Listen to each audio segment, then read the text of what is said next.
We found it! Oh, I'm actually driving the Hockenheimring. That's one of the highlights of my life right there. They're side by side going down the main straight. He's gone off at the final corner.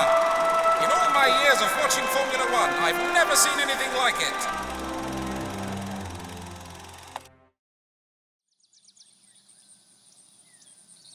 We're here today in Germany to explore one of F1's abandoned tracks, the old Hockenheimring. We're going to be taking a look at the forests and the history behind them, how the old F1 greats used to fly through there at over 200 miles an hour. Oh, and one more thing. We're going to be driving an Aston Martin Vantage.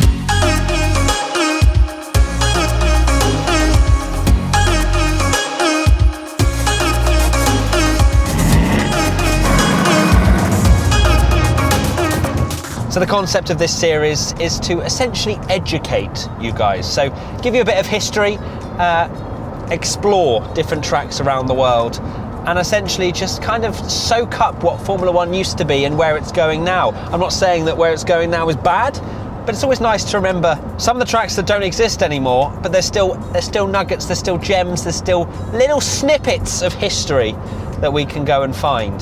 So let's dive into a little bit of Hockenheim history whilst we're going to the track. It was first built in 1932 as a 7.4 mile track, which is ridiculous. The local council decided that they wanted a racetrack, and so they built it, and now Hockenheim is known for their motor racing and for their love of the sport. So isn't that lovely?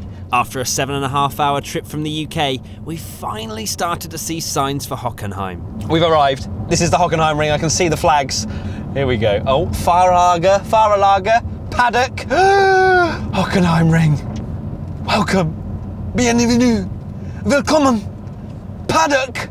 Yes, please. Once I had calmed down that we had arrived, we had a quick tour of the museum before heading out to visit a very special area of the Hockenheimring. So we're just leaving the current Hockenheimring and heading towards the Jim Clark Memorial, which is part of the old Hockenheimring history.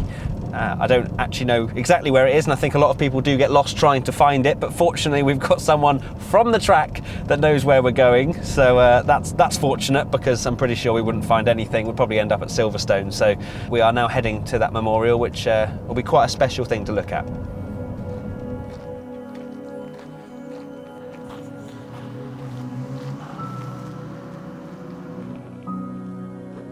So here we are at Jim Clark's Memorial. As you can see, a nice tribute to a man who won 25 Grand Prix and 2 World Championships, a man that was seen as a master in any weather condition. And unfortunately, the day that he died in 1968, it was quite tricky conditions, but his death is a little bit unexplained because he died within the forest. Not many people saw. Some drivers say that his engine was misfiring and maybe that was where he just spun up the wheels too much, but he was deemed a very, very, very quick driver, as he showed with his 25 wins.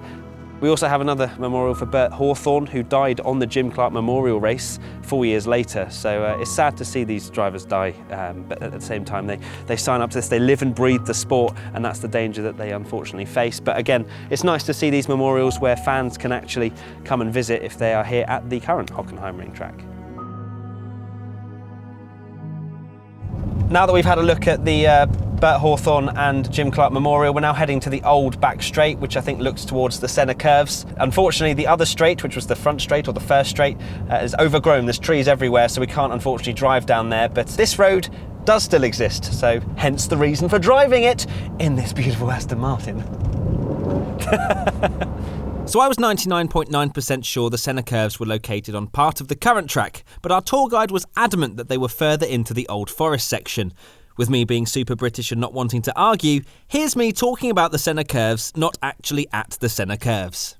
We're at the point where the Senna Curves used to be, so there used to be a massive long straight, and then they decided to put a chicane, the Senna Curves, in just to slow it down a little bit so that the cars weren't going too fast at too many points during the lap, because it was deemed dangerous and there were crashes.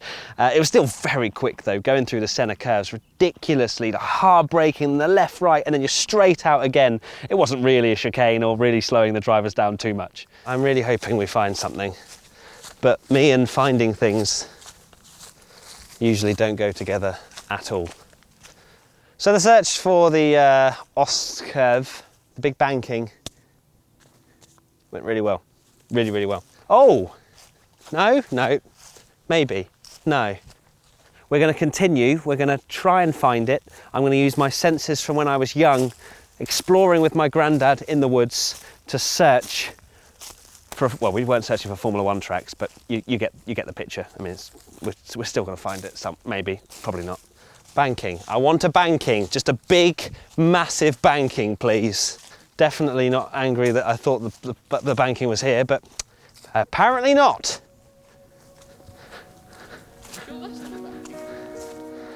That thing. We found it. We found the banking. Ow, that's a stinging nettle. Yes, this is it. This is in the video. We've done it. Oh my God. Oh, we've done it. We found the Ostkurve. I am so happy. That's where the grandstand used to be. People used to watch cars flying through. Right here. Oh, damn. Oh, I'm so happy. Oh my God, this is the greatest moment of my life. We're here. The Ostkurve was a rare chance for people to see the cars flat out in the forest, providing a fantastic banked viewing point for the people lucky enough to sit there. Before the chicane was introduced, it was a test of pure bravery of keeping your foot down through a banked right-hander. Any sort of understeer would result in a horrific accident. When the chicane was installed in 1982 after Patrick Depailler was killed, the Ostkurve became a new beast where the cars would slam on the brakes at over 190 miles per hour. After our pure elation of finding the Ostkurve, we thought it would make sense to check out the current track, and we couldn't say no to driving an Aston Martin around a current Formula One circuit, could we? Oh my God. Oh, I'm actually driving the Hockenheimring. No way. Yes, boy. Oh my.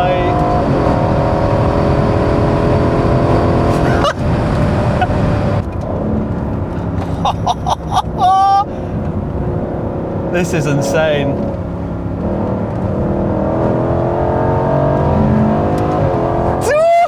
Baby! So watching Hockenheim on the TV, it gets a lot of stick, to be honest. I think the new Hockenheim is, well, I say new, from 2002. You know, it's still got a lot of personality. You're coming into this stadium section now. This is where Vettel bottled it. This is where Vettel may have thrown away the championship. Sorry for all the Vettel fans out there. One of the reasons why they changed the layout, not only because it was dangerous, but also because it wasn't really good for spectators. I think it had 81,000 was the capacity before the rework, and it's now fits 120,000 people, which is obviously great for F1 fans that want to come along.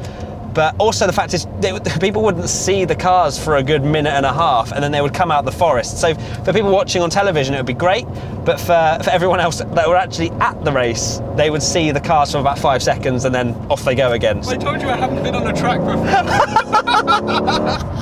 I don't like it. Warm-up laps, man. Warm-up laps. Yeah, this is warming up. This is not warming up. I'm really going to give the brakes a good go this time. What do you mean the brakes are good go? What were we doing before?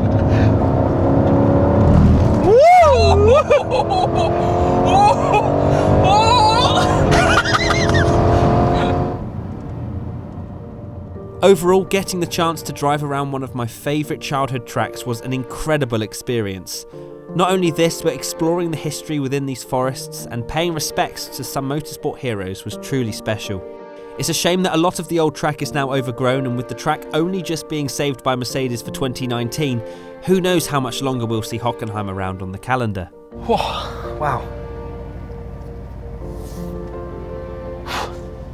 That was fun. That was really fun. That's one of the highlights of my life right there.